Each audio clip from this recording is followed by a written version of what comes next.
Hello, எல்லாருக்கும் நமஸ்காரம். Welcome to Girija's kitchen. இன்றைக்கி நாம் இந்த வீடியோவில் ஒரு டேஸ்டியான வெஜ்ஜு புலாவ் எப்படி பண்ணுறதுன்னு பார்க்க போகிறோம். நான் இந்த டம்ளரால் ஒரு டம்ளர் பாஸ்மதி ரைஸ் எடுத்துட்டுருக்கேன்.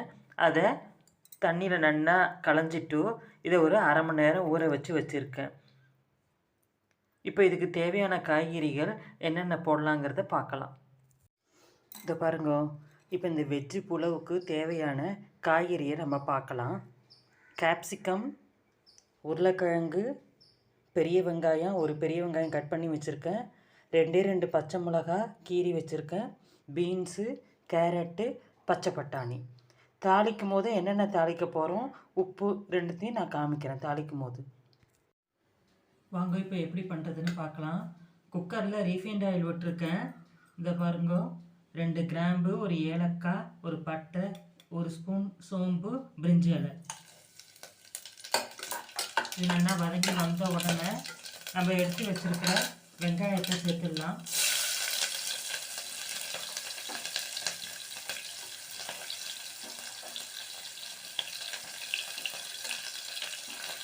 ரெண்டு பச்சை மிளகாய் கீரி வச்சுருக்கேன், அதையும் சேர்த்துடலாம்.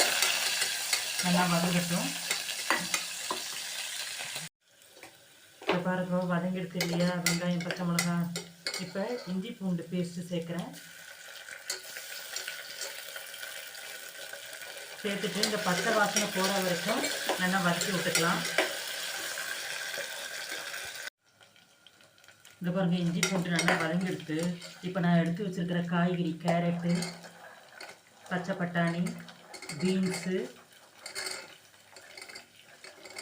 உருளைக்கிழங்கு, கேப்சிகம் எல்லாம் நறுக்கி வச்சுருக்கோம் இல்லையா, எல்லாத்தையும் ஒன்றா சேர்த்து வதக்கிக்கலாம்.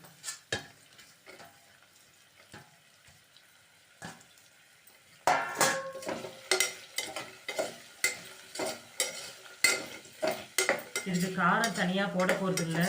இஞ்சி பூண்டு பேஸ்ட்டு, 2 பச்சை மிளகாய் கீரி வச்சுருந்தோம் இல்லையா, இந்த காரம் மட்டும்தான் இருக்குது. இது வெந்துட்டு இருக்கட்டும். இதுக்கு தேவையான உப்பு சேர்த்துடலாம்.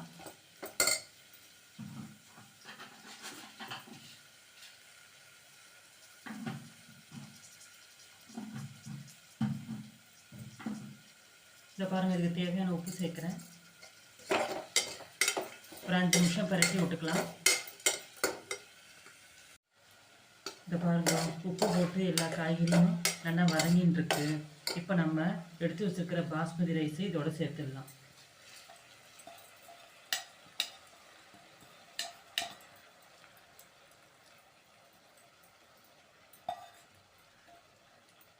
பாஸ்மதி ரைஸை எடுத்துட்டு ஒரு 2 பரட்டி விட்டுக்கலாம்.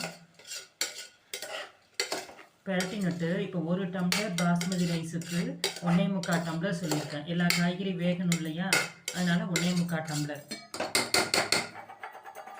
அளந்து எடுத்து வச்சுருக்கேன். இதை அதில் சேர்த்துடலாம்.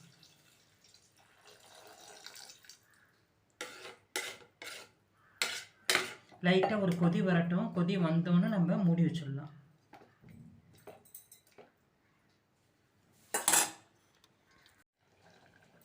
இதை பாருங்க, தண்ணி இப்போ நல்லா கொதித்து வந்துடுது. ஒரே ஒரு ஸ்பூன் நெய் சேர்க்குறேன். நல்லா கிளறி விட்டுட்டு இதை அப்படியே மூடி ஒரு விசில் வரட்டும்.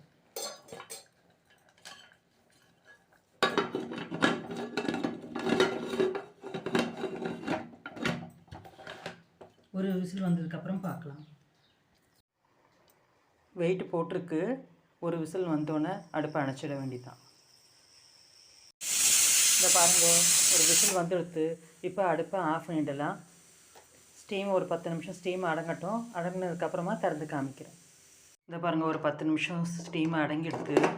வெயிட் எடுத்துகிட்டு நம்ம பார்க்கலாம். பார்க்கறதுக்கே ரொம்ப நல்லா இருக்குது. நிறைய இந்த மாதிரி வெஜிடபிள்ஸ் போட்டு பண்ணிடலன்னா உடம்புக்கு ரொம்ப நல்லது. குழந்தை இல்லாமல் விரும்பி சாப்பிடுவா. எவ்வளோ உதிரியாக வருது பாருங்கள். அவ்வளோதான், நம்மளுடைய டேஸ்டியான வெஜிடபிள் புலாவ் ரெடி ஆகிடுது. இதில் நீங்கள் தக்காளி சேர்த்துருந்தேன்னா சாகியாக ஆகி சொதன்னு நல்லாவே இருக்காது. பீட்ரூட் சேர்த்தாலும் அதோட கலர் மாறிடும். இந்த மாதிரி வெள்ளை கலரில் வரணுன்னா எதுவும் தக்காளியோ பீட்ரூட்டோ எதுவும் சேர்க்காம, கரம் மசாலாவும் சேர்க்காம, இந்த இஞ்சி பூண்டு இது ப்ளஸ் இந்த பச்சை மிளகாய், இந்த 2 காரமுமே போகும். இந்த பாருங்க, இந்த சுட சுட இந்த வெஜிடபிள் புலாவுக்கு ஒரு தக்காளி ரைத்தா தொட்டுண்டு சாப்பிட்டோம்னா ஃபஸ்ட் கிளாஸாக இருக்கும். நீங்களும் உங்கள் அதில் இந்த மாதிரி ட்ரை பண்ணி பார்த்துட்டு எனக்கு கமெண்ட்டை போஸ்ட் பண்ணுங்க. I hope you all like this video. Thank you.